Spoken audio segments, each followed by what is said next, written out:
Ini jadi host juga. Oke, saya juga deh mau record on ke the cloud.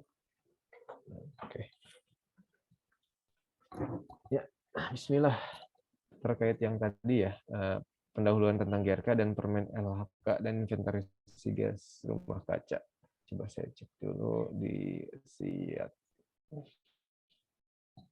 Kang Husen udah sama Mbak Nova sudah jadi ini ya, jadi teacher di sini ya. Jadi teacher harusnya user enroll. Oh, siap, langsung di ini todong Husen, Kang Husen.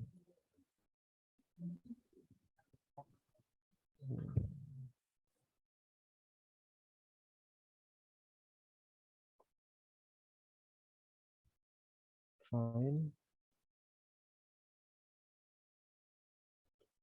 Kok nggak ada ya? Ini tuh analisis full material dan grafematik. Ada.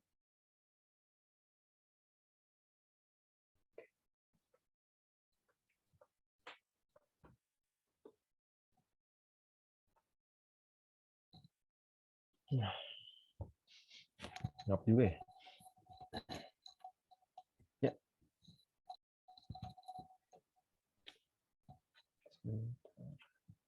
Di pengendalian perhitungan dan pelaporan inventarisasi gas rumah kaca.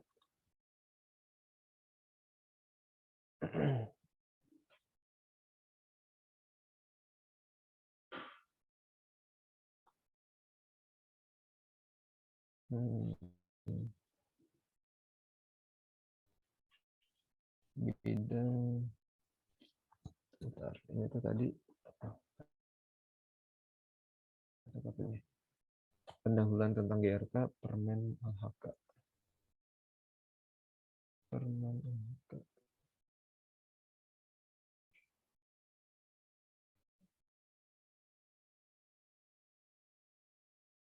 Oke.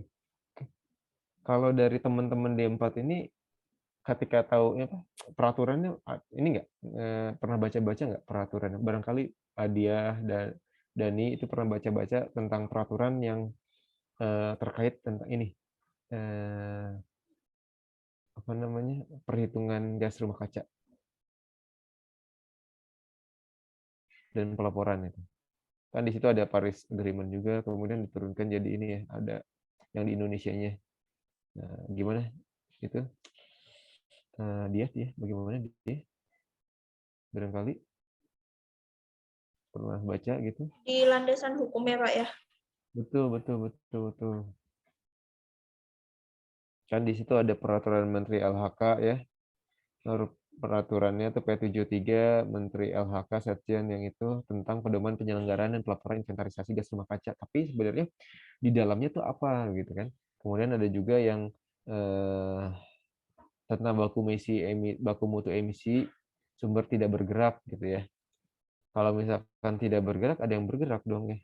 Tapi kok ini bergerak aja. Dan ya tidak bergerak bagi usaha dan atau kegiatan pembangkit listrik termal gitu.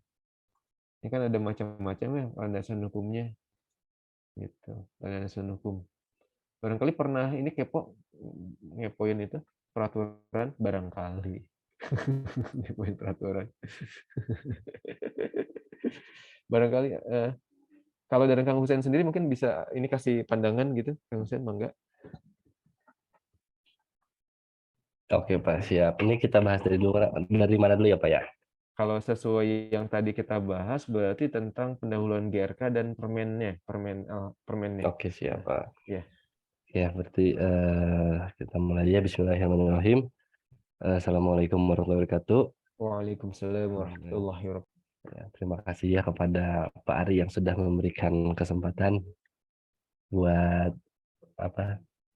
buat anak buahnya nih buat mengajar dan juga teman-teman yang sudah menyempatkan hadir. Sebenarnya kita kan hari ini kita akan bahas terkait masalah latar belakang apa sih itu GRK, kemudian landasan hukumnya, kemudian ruang lingkup dari GRK ini apa aja, dan juga kita juga akan mempelajari inventarisasi dari GRK itu tersebut. Jadi ya mungkin kalau dari latar belakangnya tadi ya seperti yang dikatakan oleh Pak Ari sebelumnya terkait masalah Paris Agreement yang sebelumnya malah mungkin net zero carbon, tapi jadi mungkin terlalu sulit kalau untuk net zero carbon jadi net zero emission. Nah, menanggapi hal itu setelah Indonesia masuk ke dalam negara G20, ada yang tahu negara G20 itu apa?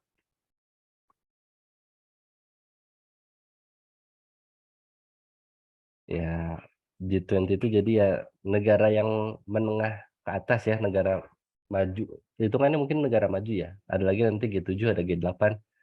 Itu yang maju-majunya, cuman kalau G20 itu dari yang menengah maju sampai ke maju. Nah, Indonesia sudah masuk ke dalam G20 yang harus mulai mengikuti regulasi Paris Agreement.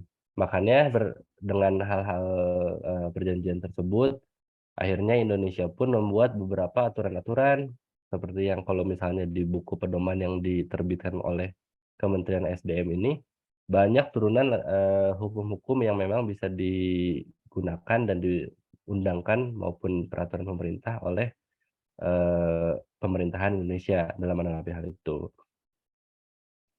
Cuman yang paling utama untuk masalah perhitungan, kemudian penyelenggaraan dan pelaporan inventarisasi, itu lebih jelasnya lagi ada di P73, Permen LHK P73. Kalau teman-teman lihat dari peraturannya, permennya, itu di lampiran 1 sampai ke bawah itu detail semua cara-cara perhitungan, bahkan contoh-contoh perhitungan. Nah, harapannya nanti teman-teman juga setelah ikut kuliah ini bisa melakukan hal tersebut. Jadi nanti ketika teman-teman ke industri, teman-teman juga bisa melakukan hal tersebut. Bahkan lebih lanjutnya lagi, harapannya kalau misalnya ada kesempatan juga teman-teman bisa menyusun praktek udara, bahkan bisa jadi salah satu salah satu kontributor di pembuatan AMDAL industri kayak gitu. Mungkin kalau dari landasan hukum kira-kira seperti itu. Sampai sini apakah ada pertanyaan?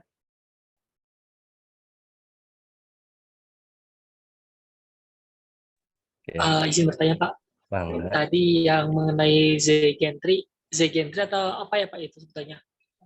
Kurang Yang jelas tadi. Yang tadi Yang negara berkembang ke Oh, maju itu G20, disebut. G20. Oh, ya. Ya. Baik Pak Nohon. Ya, sama-sama. Nah, ntar itu kalau kalian mau itu, ntar bulan November ya. Sore orang KLHK juga dari kemarin dikontekin lagi sibuk ngurusin hal itu. Bulan November di Bali. Kira-kira seperti itu. Oke, apakah ada lagi yang ditanyakan atau didiskusikan? Bapak, Iya. kalau Udah? Paris Agreement itu tuh termasuk latar belakangnya bukan sih Pak? Iya, latar belakangnya. Tapi itu tuh kalau Paris Agreement itu tuh juga termasuk landasan atau lebih ke latar belakangnya aja ya? Gimana yang jelasinnya ya? Soalnya kan kemarin sempat ikutan webinar itu pada nyinggung Paris Agreement gitu Pak, tapi belum mudah. Ya, eh, jadi kalau dalam apa ya? Saya ini masuknya ke peraturan perundangan ya, bukan ini soalnya masalahnya hukum. Saya lupa. Kalau misalkan peraturan luar apakah boleh jadiin landasan peraturan, saya itu kurang tahu juga ya. Tapi intinya mah pada dasarnya mengacunya ke situ. Cuman kalau setahu saya dalam hukum itu bahwa kalau yang namanya peraturan entah itu permen, entah itu UU itu harus selalu landasannya ke Undang-Undang Dasar atau ke UU turunan kayak gitu. Jadi mungkin saya lupa ada entar saya pernah baca undang-undang.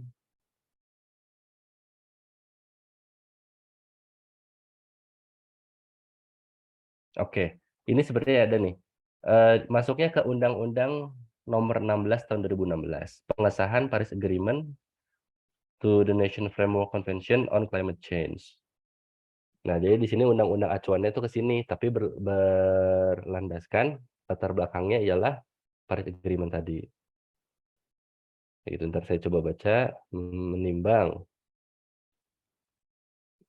mengingat, menetapkan. Coba Oke. share aja, Pak. Oh iya, sebentar. Saya share screen ya.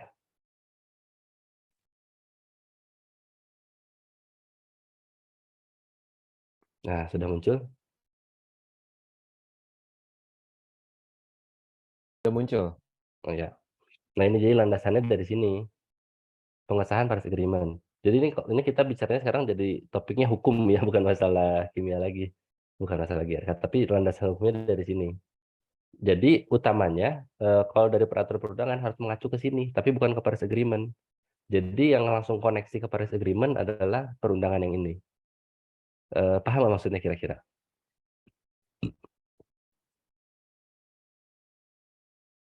Nah, ini kan mengingat, pasal 5, langsung memutuskan.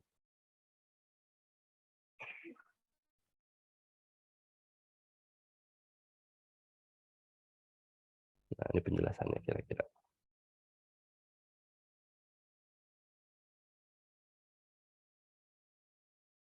Kayak gitu kira-kira dia. Kebayang nggak maksudnya? Atau masih kurang jelas? Cukup, Pak. Tapi masih kepikiran. Tapi nanti dicoba dicari. Nanti tanya sama Bapak. Oh iya, nggak apa. Ya jadi intinya kalau secara peraturan perundang-undangan, ini bukan secara apa ya teknologi ya. Kalau secara peraturan perundang-undangan, setahu saya yang namanya peraturan perundangan di Indonesia mengacu paling tinggi itu adalah UUD. Jadi nggak boleh keluar. Tapi kita bisa mengadaptasi dari peraturan lain dengan cara membuat undang-undang baru seperti yang ini. Kayak gitu. Tapi kalau udah kita masalah bicara teknologi, masalah implementasi, itu kita bebas mau pada siapa aja. Gitu kira-kira. Oke. Mungkin kalau dari segi landasan hukum mungkin seperti itu ya. Ada lagi?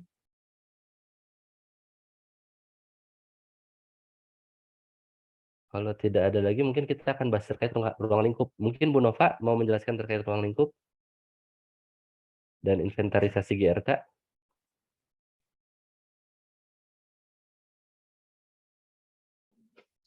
Lanjut aja, saya konsen. Ya, salam. Ya,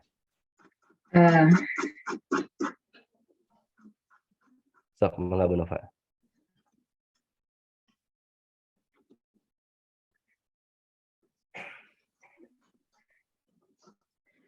Oke. Jadi dari ini dari pedoman yang mungkin Pak Ari udah bagi semua kan pedoman ini. Nah, dari pedoman ini tuh berarti untuk perkuliahan kali ini itu ada beberapa hal yang mungkin akan kita pelajari, yaitu yang pertama itu mengenai tahapan inventarisasi dari emisi GRK itu sendiri seperti apa tahapan-tahapannya. Kemudian pengaturan kelembagaan mengenai GRK ini sendiri seperti apa. Lalu identifikasi sumber dan kategori utama emisi GRK dan lingkup inventarisasi emisi GRK itu sendiri. Jadi seperti apa sumber-sumber yang menjadi emisi GRK itu dari mana saja, terus kategorinya seperti apa, dan lingkupnya juga seperti apa. Kemudian itu nanti juga kita coba untuk bagaimana metode dari pengumpulan data dan juga perhitungan dari tingkat emisi GRK itu sendiri. Lalu di mata kuliah ini kita diharapkan bisa juga sampai ke bagaimana pelaporan dan pengarsipan dari data emisi untuk GRK itu sendiri.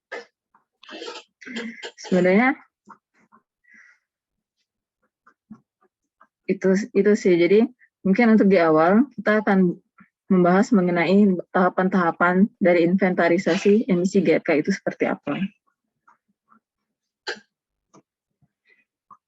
Itu mungkin Pak Husen ada yang mau ditambahin sedikit Cukup Bu Nova. mengenai ruang lingkup dari perhitungan dan pelaporan dari inventarisasi GRK. Sebenarnya cukup.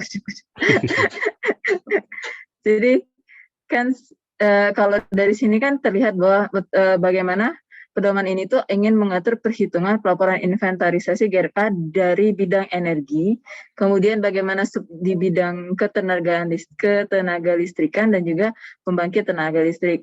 Jadi Di sini mungkin untuk bidang energi kita membahas bagaimana gas rumah kaca itu kalau dari segi bidang energi, contohnya dari biomasa itu seperti apa, gitu. Atau dari kalau sekarang itu sudah kebanyakan pembangkit listrik itu kan dari batu bara gitu kan ya. Itu seperti apa pelaporan dan perhitungannya itu sendiri gitu. Nah, dari kalian belajar itu diharapkan kalian sudah bisa tahulah bagaimana untuk perhitungan dari gas rumah kaca itu atau emisi udara itu seperti apa, dan kemudian setidaknya mengetahui di segi energi, kemudian ketenaga listrikan, dan juga bagaimana di sistem pembangkit itu sendiri. Tuh. Ini kita tadi sampai apa ya Pak? Sampai inventarisasi ya, masuk juga ya prinsip dasarnya. Iya. Nah, jadi yang pertama itu kan mengenai tahapan dari inventarisasi dari gas rumah kaca itu sendiri kan. Nah, itu dari prinsip dasarnya untuk menghasilkan suatu inventarisasi dari gas rumah kaca yang berkualitas dan siap untuk divalidasi itu kan harus memenuhi 5 dari prinsip dasar. Yang pertama itu prinsip transparansi, kemudian akurasi, kelengkapan, komparabilitas, dan juga konsistensi. Nah, atau biasa disingkat dengan TACC. Jadi untuk transparansi itu sendiri itu kita harus tahu. Jadi jenis emisi gas rumah kaca yang dihitung oleh unit pembangkit listrik berbahan bakar fosil dan biomass fuel adalah gas karbon dioksida. Jadi di sini kita harus tahu juga jenis-jenis emisi dari gas GRK itu sendiri apa saja. Ternyata ada karbon dioksida, metana, dinitrogen, dan dinitrogen oksida. Kenapa? Kemudian berbagai sumber data. Jadi dari transparansi ini kita harus mengetahui segala data yang ada terkait dengan emisi gas rumah kaca ini itu sendiri. Gitu. Dari sini, dari transparansi ini kan berarti disimpan dan didokumentasikan dengan baik sehingga orang-orang yang tidak terlibat dalam perhitungannya dapat memahami bagaimana hasil dari inventarisasi ini disusun. Jadi harus transparansi dalam perhitungan dan juga pelaporan dari gas rumah kaca ini sendiri, GRK ini sendiri. Lalu yang kedua itu akurasi.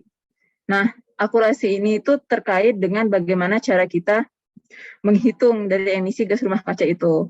Jadi, perhitungan emisi gas rumah kaca itu harus sedapat mungkin tidak menghasilkan emisi yang terlalu tinggi atau terlalu rendah, gitu kan. Nah, jadi bagaimana caranya itu, yaitu segala upaya untuk mengurangi bias perlu dilakukan agar hasilnya merefleksikan emisi gas rumah kaca itu sebenarnya. Jadi di sini akurasi itu sangat penting untuk perhitungan dan pelaporan dari gas rumah kaca itu sendiri. Lalu yang ketiga itu mengenai kelengkapan. Jadi dalam perhitungan gas rumah kaca ini yang dilaporkan atau yang dihitung itu harus lengkap karena kalau tidak lengkap itu akan sulit nanti saat pelaporannya, pembuatan pelaporannya itu sendiri gitu. Nah, dan juga apabila misalkan nanti dalam perhitungan itu ada sesuatu yang tidak dihitung dalam, misalkan ada sesuatu yang tidak perlu dihitung, tapi saat pelaporan itu kita harus menjelaskan kenapa itu tidak dihitung. Gitu. Jadi kelengkapan ini tuh sangat merupakan salah satu dari prinsip dasar kenapa bagaimana cara melakukan perhitungan dan juga pelaporan dari GRK itu sendiri. Lalu yang keempat itu komparabilitas. Jadi di sini inventarisasi dari emisi GRK ini harus dilaporkan dengan baik. Karena ketika nanti pelaporan telah jadi itu bisa dapat dibandingkan dengan inventarisasi GRK dari unit pembangkit yang lain di daerah lain. Misalkan bisa dibandingkan antara daerah Jawa sama Sumatera itu seperti apa. Kemudian yang terakhir adalah konsistensi. Jadi di sini semua perhitungan inventarisasi emisi GRK harus menggunakan faktor emisi CO2 dengan tingkat ketelitian yang sama. Sehingga, kenapa harus sama? Karena agar perbedaan emisi gas rumah kaca dari tahun ke tahun itu dapat memang merefleksikan perubahan emisinya kayak gitu. Jadi kita tahu itu apakah setiap tahun akan gas rumah kaca ini menurun atau meningkat gitu kan. Kemudian apabila pada tahun inventarisasi tertentu ada perubahan yang dilakukan, misalnya perubahan faktor emisi CO2 dari defaultnya IPCC 2006 ke faktor emisi nasional, maka dibutuhkan perhitungan ulang atau recalculation menggunakan faktor emisi yang sama untuk inventarisasi lainnya. Jadi 5 prinsip dasar ini harus diterapkan dalam perhitungan dan pelaporan untuk emisi gas rumah kaca ini sendiri. Nah, mungkin ada pertanyaan dulu sampai sini. Kalau ini masih pendahuluan sih, jadi ini sampai dulu.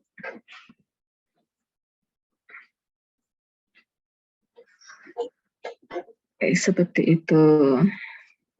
Kang Hussein, ada yang ditambahin, Kang? Cukup, Bu Nova. Oke. Yang di Iya, itu. Kang Hussein mau diskusi yang ini apa namanya? Yang di Permen. peraturan P73, peraturan P73 itu kan ada sebenarnya juga macam-macam ya. Tadi ada yang Iya, betul, Pak. P73 dari minyak, Ya. pertambangan, batubara, energi di bidang area komersil. Nah, itu Ya. berarti nanti akan berbeda-beda atau bagaimana nih? Oh iya. Itu Jadi begini Pak, teman-teman juga ya. Sebenarnya kan kalau pada tahun 2017 ya, betul. Tahun 2017 sebenarnya LHK itu membuat paket peraturan dari P70 sampai P73 terkait masalah reduksi emisi gas rumah kaca. Adapun sektor-sektor yang terlibat yang harus wajib mengurangi GRK baik itu dari segi pelaporan maupun dari segi perilaku itu sebenarnya ada 5 bidang. Itu ada di P70 Permen LHK P71 ada di pasal 4 ayat 3. Itu ada 5 poin. Yang pertama energi, kemudian adalah tata guna lahan atau land use change, kehutanan. Yang ketiga adalah pertanian. Yang keempat adalah IPU atau industrial processes and product used. Dan yang terakhir bidang limbah. Jadi baru 5 bidang tersebut yang wajib terlingkup harus melakukan peraturan ini. Gitu kira-kira Pak, teman-teman.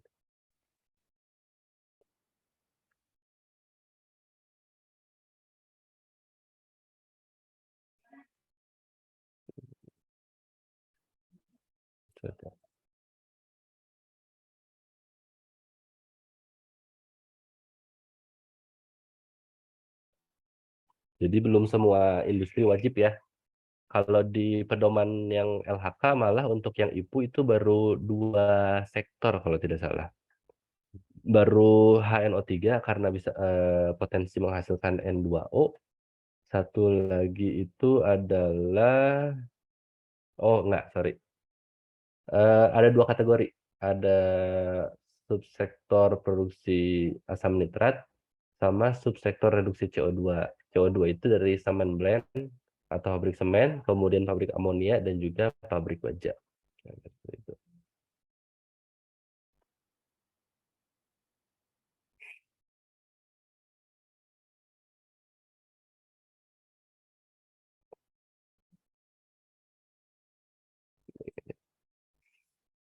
Jadi ya kalau misalkan teman-teman ya ini ya kalau kita bicara aturan, ini karena kita banyaknya bersinggungan sama aturan ya. Masalah aturan itu sebenarnya kita harus hati-hati karena mungkin belum tentu semua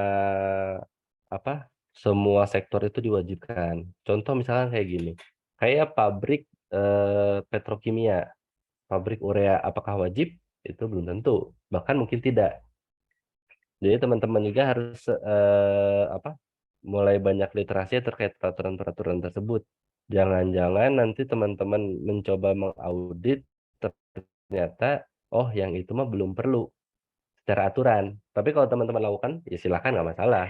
Punya teknologi tersebut, silakan. Tapi kalau secara peraturan mungkin belum masuk, kira-kira seperti itu. Itu saya di mute ya? Nggak ada, saya ngomong tapi nggak kedengeran ya? Iya, Pak. Pantesan. Pantesan. Ya jadi maksudnya ada banyak ini ya, banyak banyak aturan gitu di sini, ada 71, 72, 73. Dan Iya, juga kalau Kak. dari sumber utamanya IPCC juga, ini IPCC macam-macam nih di dalamnya kalau kita lihat. Iya. Jadi dari artinya kan sebenarnya yang namanya gas rumah kaca tidak hanya dihasilkan dari PLTU ya, Iya, betul.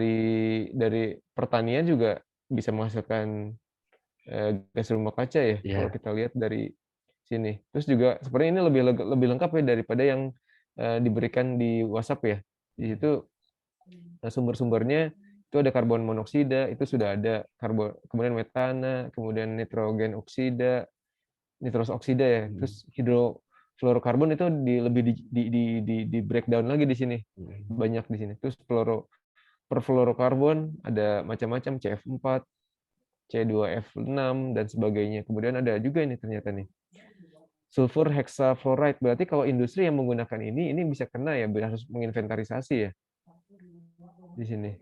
Dan Iya. juga ether di sini ya, ether yang halogenated ya. Itu peraturan Dan yang mana, ada Pak? banyak. Ini dari IPCC, Pak. IPCC yang 2006. IPCC 2006 di sini nih, IPCC 2006 IPCC Guidelines for National Greenhouse Gas Inventories. Jadi inventarisasi gas rumah kaca. Oh, oke oke, Pak. Tapi ini di luar ya, Pak, ya? Jepang Dari ya? luar, Iya. dari UN, Oh, dari United Nation. iya, Oke nampaknya ya, Intergovernmental Panel on Climate Change. oke. Ini kan kalau kita lihat dari sini, dari mana tadi? Dari pedoman, itu kan aturannya dari IPCC juga ya, ngambilnya. Kalau kita ngambil dari, coba, IPCC, Ya. kok nggak ada ya? Nah, IPCC 2006 nih. Nah, ini di sini. Ngambilnya dari sini nih. IPCC 2006. Nah, ini pas saya cek IPCC dapatnya ya ini. Selain ini macam-macam juga nih. IPCC dari bidang buat reporting, kemudian dari dari bidang energi, kemudian industrial process and product use, agriculture, forestry and other land use, sama waste. Berarti ya macam-macam mungkin ya. Ini nggak tahu nih, kalau saya belum lihat untuk yang energi di sini itu apakah ada sangkut pautnya di bidang GRK tadi. Coba kita lihat. Oh, ini tentang carbon dioxide transport, injection, and geographical storage. Jadi ini beda cerita ya. Iya. Jadi yang tadi kita diskusi ya, Iya. ke rock tadi ya. Iya. Jadi ini. Nah, kalau yang di sini dia primer IPCC ini macam-macam ya. Di sini ada, ya artinya sumbernya itu dari sini, dari IPCC. Kalau dia dan teman-teman lainnya pernah ngepoin ini IPCC? Belum ya, sampai geleng-geleng. Jadi ternyata di sini kalau kita lihat ya, jadi itu tuh ada yang dari sisinya greenhouse tuh bisa dari antropogenik. Nah, mungkin Pak Kang ini bisa menjelaskan tuh apa itu antropogenik. Nah, itu nggak tahu, Pak.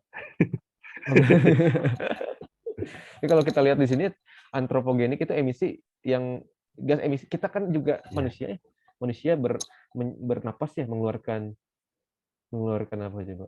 Bernapas mengeluarkan CO2 tuh. Nampaknya dari situ ya, salah satunya ya, dari as a result of human activities. Sebentar, Ya, Pak. berarti antara kita bernapas juga tentunya aktivitas yang lainnya berhubungan dengan aktivitas human activities ya. Aktivitas manusia kan macam-macam ya, nggak hanya bernapas saja. Ketika apalagi mungkin ya. Kemudian di sini greenhouse gases-nya, sebentar, di sini ada antropogenik, kemudian greenhouse gases, guideline, kemudian geographical area, energy, CO2 military emission from fuels, ship or aircraft, CO2 emission, emisi dari coastal and deep sea fishing, military fuel, emission from multilateral operation, macam-macam ternyata di sini. Inventarisasi prosesnya, sektor kategoris. Nah, ini tadi energi pun macam-macam di sini, ada yang station combustion, mobile combustion, cognitive combustion, CO2 transport injection. Oh, dari ini ya tadi, dari judulnya ya, energi, bidang energi. Oh, ini mah ininya dari ininya IPCC 2006 itu ada yang volume 1, volume 2, volume 3. Itu isinya adalah seperti ini gitu ya. Isi dalamannya. Dalamannya seperti ini. Yang waste itu seperti ini. Oh, ini penjelasannya berarti ya. Jadi masing-masing punya isinya sendiri masing-masing. Gitu. Pak Ari, punten bisa di-share screen yang tadi? Oh, ini saya nggak share screen deh. Enggak. Oh, pantesan nggak nyambung ya. Saya kira share screen. Jadi ada IPCC ini. IPCC ini tuh yang ini nih, yang ini kalau kita lihat ya IPCC itu ada macam-macam, nanti ada volume 1, 2, 3, 4 sampai 5 gitu ya. Nah, di dalam sini kalau kita lihat ada macam-macam nih di sini nih. Greenhouse gases-nya ya. Nah, kemudian juga di sini yang volume 1, 2, 3, 4, 5, 6, 5 itu isinya adalah ini. Kalau misalkan volume 1 terkait dengan guidelines untuk reporting ya di sini, reporting. Ini combustion, mobile combustion, cognitive emissions, CO2 transport sama ini geological cues gitu ya, macam-macamnya di situ. Site uncertainty, coba kita lihat lagi step by step compliance, gather data, finalize report, transition from the guideline. Nah ini nih, direct CO2 and indirect N2O. Jadi seperti ini kan juga kontributor nih, kontributor dari gas rumah kaca. Dari CO2 industri menghasilkan CO2. Ini juga pastinya ngasilin nih, ternak tentunya bernapas, ngeluarin CO2. Dia buang kotoran gitu ya. Kotorannya nanti berubah jadi metana gitu ya. Gitu bisa berubah jadi metana.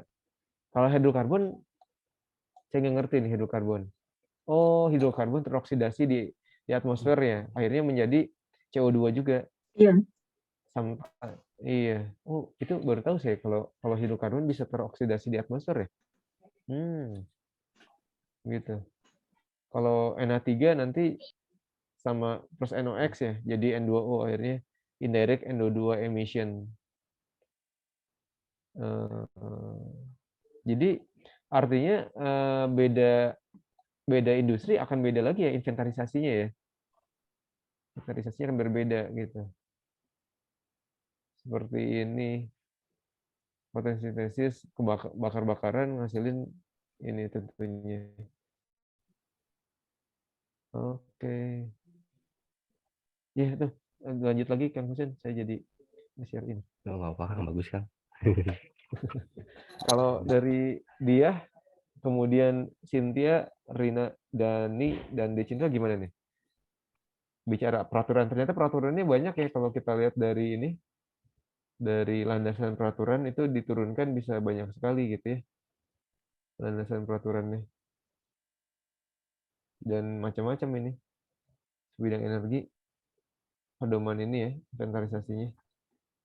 Nah, dan isinya tuh macam-macam kalau kita lihat di yang 73 itu ya, pedoman penyelenggaraan dan pelaporan inventarisasi gas rumah kaca, di lampirannya tuh seperti kata Kang Husen itu isinya, lampirannya panjang, nggak pendek. Isi pasal-pasalnya mungkin pendek, cuman lampirannya itu yang panjang.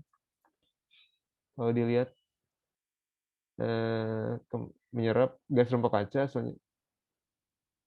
baik alami maupun antropogenik. Jadi adalah gas yang terkandung dalam atmosfer baik alami maupun antropogenik. Berarti tadi kan gas yang terkandung dalam atmosfer baik yang alami. Kalau alami berarti tanpa kegiatan manusia dia akan dihasilkan. Seperti kambing gitu ya. Kambingnya kan ya lari-lari gitu ya, kambing liar gitu ya. Itu kan bukan aktivitas manusia ya. Akhirnya menghasilkan gas rumah kaca kan dari kotorannya gitu ya. Terus kemudian dari dia bernapas gitu ya. Kucing-kucing lari gitu kan. Ada CO2 juga ya.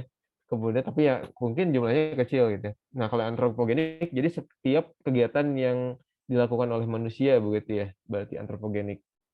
Yang menyerap dan memancarkan kembali radiasi inframerah.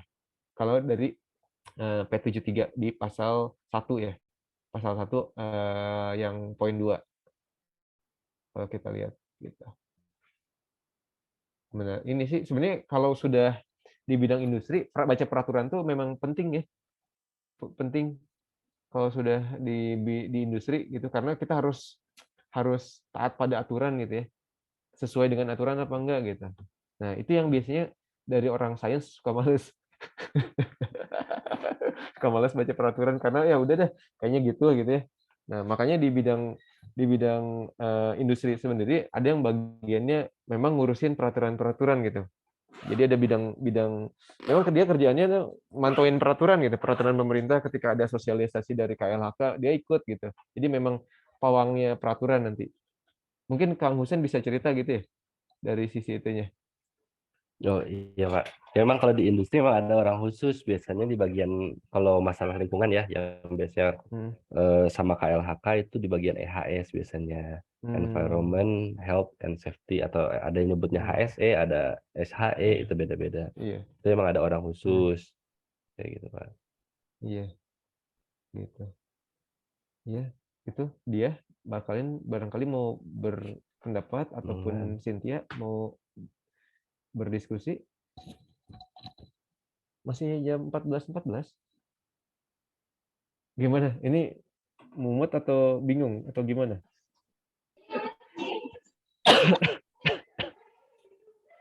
Ya. Pendahuluan dulu. Iya. Gimana? Jam 14.15. Nah, artinya dari apa yang kita bisa recap nih Kang Husen, Mbak Nova dari pertemuan kita hari ini nih? Kira-kira nih. Saya juga apa ya yang bisa kita recap di sini? Kalau untuk yang lingkup GRK itu kan nanti pertemuan selanjutnya ya. Itu ada ceritanya lagi lingkup GRK. Iya, lingkup GRK nanti di pertemuan selanjutnya mungkin nanti Kang Husen akan lebih detail lagi menjelaskan mengenai biomasa atau dari masing-masing lingkup GRK itu sendiri, baik dari biomasa atau dari fuel atau dari hal lainnya seperti itu. Iya. Mungkin hari ini tuh kita lebih ke mengetahui dulu peraturan-peraturan mengenai emisi gas rumah kaca ini sendiri seperti apa gitu, dari Permenka, dari Paris Agreement itu seperti apa, atau dari IPCC tadi seperti apa gitu. Jadi kalau yang Paris Agreement itu di ini ya, jadi nomor 16 tahun 2016 ya, persetujuan. Jadi memang seperti yang sudah disampaikan oleh Kang Husen tadi, bahwa ya tadi paling tinggi UUD, di bawahnya ada UU ya kalau nggak salah Kang Husen ya.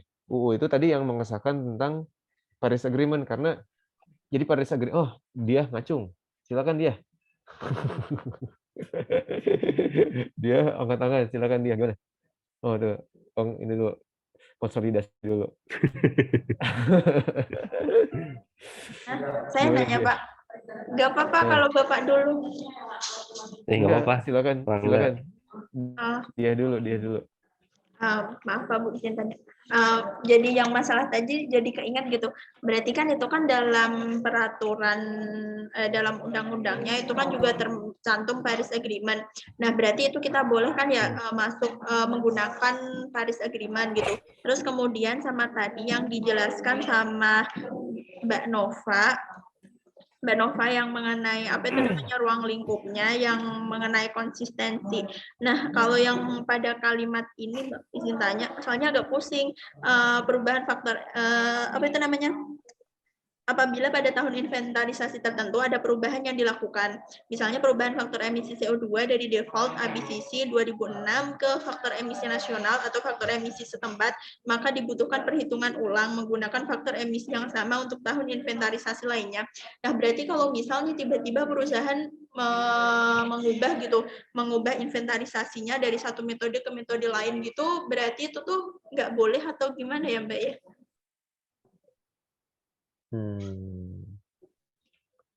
Boleh, tapi ya itu mereka harus menghitung kembali recalculation inventarisasi GRK lainnya dengan sistem yang sama, karena yang dicari untuk pelaporan ini tuh mereka juga ingin mengetahui bagaimana emisi gas rumah kaca itu dari tahun ke tahun seperti apa, konsistensinya itu seperti apa, seperti itu. Jadi kalau misalkan di tahun ini tiba-tiba mereka mengubah faktor emisinya, misalkan dari default ke faktor emisi lainnya, mereka harus menghitung juga untuk setidaknya untuk beberapa tahun sebelumnya, karena ingin melihat apakah gas rumah kaca yang terjadi itu kan, pemerintah kan juga sebenarnya punya target kan, nanti di 2060 ingin zero net emission seperti itu. Jadi apakah dengan perhitungan sebelumnya kita bisa mengetahui apakah target ini akan tercapai atau tidak, seperti itu. Iya. Berarti kalau misalkan seperti itu, berarti kalau dari awal pembangunan industri itu sendiri, itu tuh sampai sekarang harusnya sama gitu ya Teh ya sistemnya. Kalau misalkan mau dirubah, itu tuh harus ada rentang waktu beberapa tahun untuk memastikan kalau perhitungan itu tuh benar. Kurang lebih seperti itu atau gimana ya? Iya, kurang lebih seperti itu. Kalau waktunya sendiri, karena kan sebenarnya ya, dan karena sebenarnya faktor emisi nasional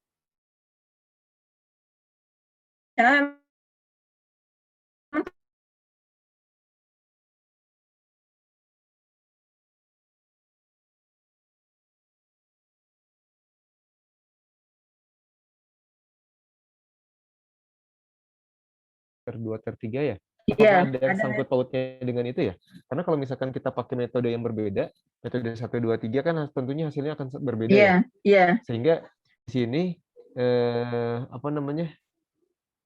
kalau misalkan di sini kan harus menggunakan faktor emisi CO2 dengan tingkat ketelitian yang sama, berarti itu mengacu ke TIR berarti ya, atau ke metode ya? Iya, mengacu ke TIR. Bukan. Jadi kalau itu kan sebenarnya emisi itu kalau rumus dasarnya itu ialah DA dikali FE ya, dari rumus. Nah, FE ini yang konstanta ini yang tadi kata Mbak Nova juga itu bisa berubah tergantung nasional nanti seperti apa, atau mungkin nanti industrinya melakukan penelitian sendiri, oh ternyata bahan bakar yang saya pakai faktor emisinya tidak sesuai nih, mungkin lebih rendah atau mungkin lebih tinggi. Gitu. Tapi kalau dari tire itu pilihan masing-masing. Gitu. Oke, siap. Jadi dari situ ya? Iya, faktor emisi. Berarti bisa saja faktor emisi itu nanti ketika di tahun berikutnya bisa berubah. Berarti kita harus menghitung ulang di tahun-tahun berikut sebelumnya gitu ya? Kalau mengacu yang ini. Iya, tapi tergantung ini juga kan, maksudnya faktor emisi ini tergantung dari bahan bakar yang digunakan, misalkan untuk pembangkit seperti itu, Pak. Jadi misalkan ya kadang kan namanya pembangkit itu kan, misalkan untuk pembangkit batu bara itu kan mereka sudah punya stakeholder sendiri di mana mereka ngambil batu baranya seperti itu. Nah, ketika mereka mengganti stakeholder itulah saat itu mereka harus coba untuk mengganti faktor emisinya, karena kan biasanya GRK-nya akan berbeda sesuai dengan ketentuan dari bahan bakar yang dipakai, biomasa yang dipakai. Siap. Oke, jadi kalau mau lihat, mungkin saya ini sambil cari-cari ya tadi di Google itu ada faktor emisi gas rumah kaca sistem terinterkoneksi ketenaga listrikan, itu ada faktor emisi dari tahun 2011 sampai 2014, kemudian tahun 2015, 2016, 2017, 2018 dan 2019. Jadi itu kita mengacu pada apa nih? Maksudnya kan ada banyak nih faktor emisinya setiap tahun keluar gitu ya. Berarti kita harus stick pada faktor emisi yang mana gitu. Misalkan 2015 ya sudah dari 2015 itu nggak ganti-ganti gitu ya? Atau gimana tuh? Ya, ini sebenarnya balik lagi ke itu ya Pak ya, ke peraturan. Kalau faktor emisi misalkan yang dikeluarkan oleh pemerintah, kadang yang di lampiran seperti ini Pak, kadang biasanya industri diminta untuk mengikuti yang terbaru. Jadi mereka diminta Ini nih. merubah lagi ke yang sebelumnya, sebelum-sebelumnya itu Hmm. kayak gitu, Pak. Ya oke. Oh berarti implikasinya industri harus juga ngitung ulang ya, yang sebelum-sebelumnya gitu ya? Iya, Hmm. Oke. Ini banyak hal-hal istilah-istilah baru nih, saya baru kenal gitu ya. Di iya. sini juga ini faktor emisi gitu ya di Tiga Nusa Bali itu faktor emisinya nggak ada ya. Tapi di Adonara faktor emisinya ada gitu ya di sini. Nah, ini muncul pertanyaan lagi nih. Kenapa yang di Tiga Nusa Bali itu ada, sementara kalau nggak ada gitu ya di Adonara ada ya. Kemudian di Alai Kepri Kepulauan Riau itu nggak ada, sementara di Ambon ada ya di sini. Terus kemudian di Bukan nggak ada sih, kayaknya itu lebih ke mereka nggak ngitung sih, not available sih, Pak. not Bukan, available ya, iya, nggak dihitung ya. iya. Ini saya mau nanya lagi nih, jadinya banyak nanya saya nih. Nggak apa-apa. Kalau misalkan maksudnya CMX Post itu apa ya? Kemudian barangkali di sini ada bawah ya, biasanya di bawah ada nih. Oh, OM itu operation margin, B itu building margin. Kemudian kalau kolom 7 dan 9 itu nilai faktor emisi untuk perhitungan mitigasi MGRK semua kegiatan kecuali PLTB dan PLTS. Jadi PL6 itu OM itu operation origin, BM itu cuman kalau X post itu apa ya? X ada ante ini. Ini maksudnya apa ya? CM. Mungkin Bapak ada yang tahu? Operation Kurang tahu. margin. Kalau Mbak Nova barangkali tahu build margin. Kurang tahu sih, Pak. Oke. Ya sudahlah. Kalau belum tahu kita cari tahu sama-sama. Iya. Tadi kolom 7, 8, apa katanya Pak di bawah sekalian tadi? Faktor 78 itu ini. Di bawah. Nilai faktor emisi untuk perhitungan mitigasi GRK semua kegiatan kecuali PLTB. PLTB itu pembangkit listrik tenaga bayu ya? Iya, Bayu. PLT Surya. Jadi setiap daerah intinya berbeda ya. Setiap daerah berbeda nih faktor emisinya. Iya. Nggak seperti negara lain. Iya. Nah ini mungkin perlu dicatat nih sama teman-teman nih. Ya tadi ya bisa ini kenapa-kenapanya gitu ya. Dari nanti itu artinya bisa dicari tahu gitu ya. Ini biasalah saya tanya wae. Tanya wae saya. Gitu. Kalau iya gitulah. Ya dia gimana? Dia ada yang mau ditanyakan lagi atau yang lain? Dia. Dia Dani, Decindra, kok Rina sama Cynthia hilang ya? Entar kayaknya. Kosan terkendala sinyal, Pak. Oh, siap. Ada di kosan ya. Siap. Iya. 14.26. Gimana dia? Jadi peraturan itu penting ya, peraturan itu penting intinya. Kalau misalkan dilihat itu banyak dari peraturan itu lampirannya banyak informasi yang kita bisa dapat gali gitu, itu tuh apa aja gitu. Dan informasinya lebih dari yang ada di buku pedoman yang saya share gitu ya di grup gitu. Saya juga tadinya nggak notice gitu. Wah ini peraturan, skip aja peraturan. Saya ketika lihat peraturan skip, tapi pas dilihat belakangnya, informasinya lengkap ini. Dari P2 ini juga ada lampirannya lengkap ini. Informasi mitigasi segala macam. Iya. Tata cara pelaporan aksi mitigasi perubahan iklim. Gitu. Jadi supaya kita bisa mengklaim mungkin ya, bisa mengklaim tadi penurunan atau reduksi emisi GRK. Mungkin saya masih berspekulasi aja di kepala saya itu. Tapi mungkin saja gitu ya. Kan kita belum baca di sini. Iya. Gitu.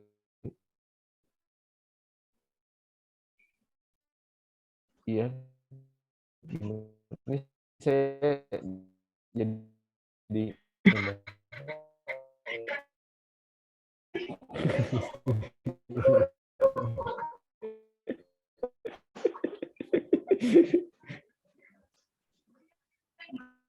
ini kalau dari dia nih, dari sisi dia, Mohon maaf Pak, tadi terkendala baiknya sinyal. kita berdiskusinya begini